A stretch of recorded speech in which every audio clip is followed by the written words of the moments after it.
Hi, this is Cherie with Rehash Fiber, and today is part 2 of the Rehash Fiber travel adventures in Washington State. Last episode was the interview with artist Christina Harkness about her community coral reef. Today's episode is featuring the workday that she held in Port Angeles, Washington at the Fierro Marine Center, inviting all fiber artists who would like to come in and actually work and create the fiber art for the reef. So join me now as I show you what went on that day.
Throughout the day at the Marine Life Center, about 30 fiber artists showed up to help make items for the community coral reef. It was a wonderful time of storytelling, creating, and just meeting new people and working as a collaborative towards the effort of growing the community coral reef.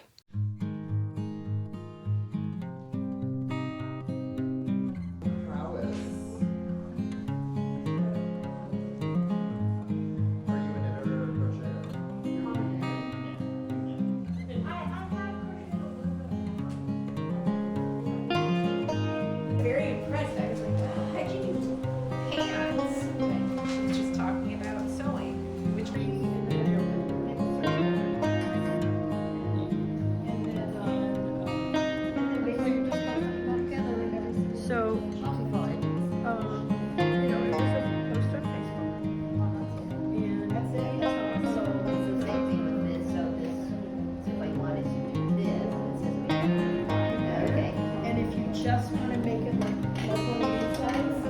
We want to make it like because of the acidity, like acidification in the ocean, or the temperatures change and it gets too hot.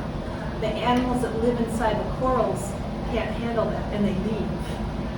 And those animals are what gives the coral color.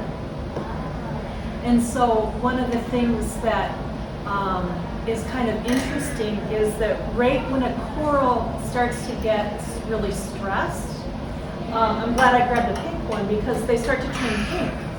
Oh. And so I was watching this documentary where this the camera was panning over this coral reef and it was all like this hot pink color. And in your mind you're like, oh my goodness, that's beautiful. And then they're like, that's kind of the coral reef saying, I'm about ready to die. Oh. And so it was really interesting. I saw one coral reef exhibition, a fiber art exhibition, where they had all the healthy reef, and then they had this.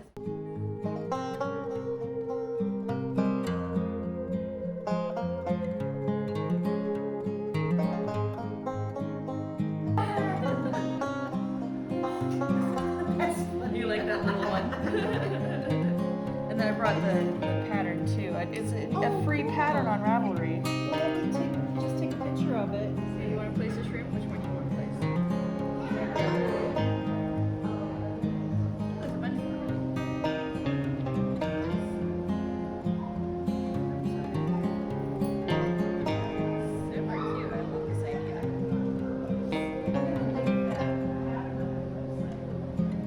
basic crochet doing the hyperbolic shapes. It looks complicated, but it's probably one of the easiest things that we have.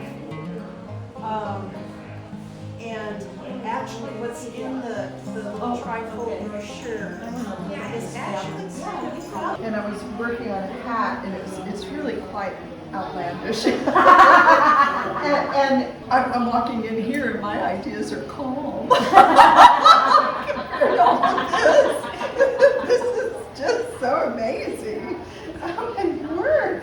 I can't get over how it makes me just want to touch everything and get engaged. Mm-hmm. You know, to get engaged. Mm-hmm. And it's amazing to me how this really brings, rather than just saying, oh yeah, that's happening, it's putting me in touch with it literally. Mm-hmm. Oh, that's cute. This is crazy, wow. Oh, I'm busy now. That thing is amazing. Way to go. So this is the co-worker that made those nudibranchs also.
As you can see, it was a full day there. We had a wonderful time.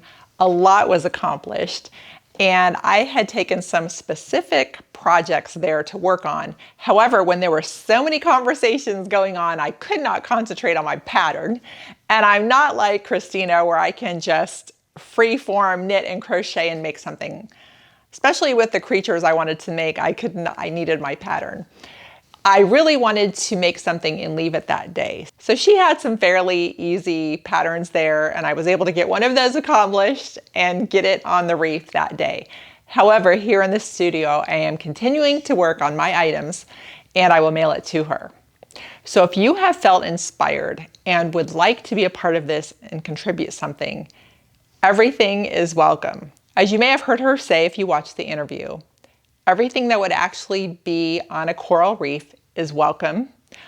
In addition, you can make something out of muted colors to symbolize the bleached or dying reef.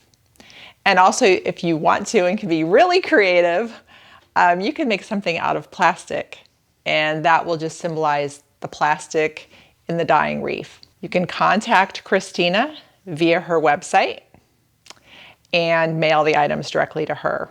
If you live in that region, she does have a list of places you can drop off your items. And the only thing she said, it just has to be things that really live on a reef and not fantasy, as in no mermaids.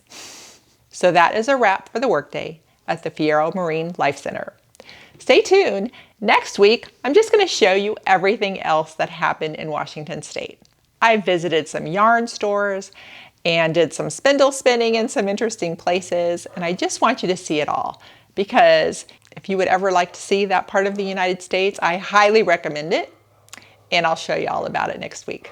All right, everybody, happy fiber travels, and thanks for watching.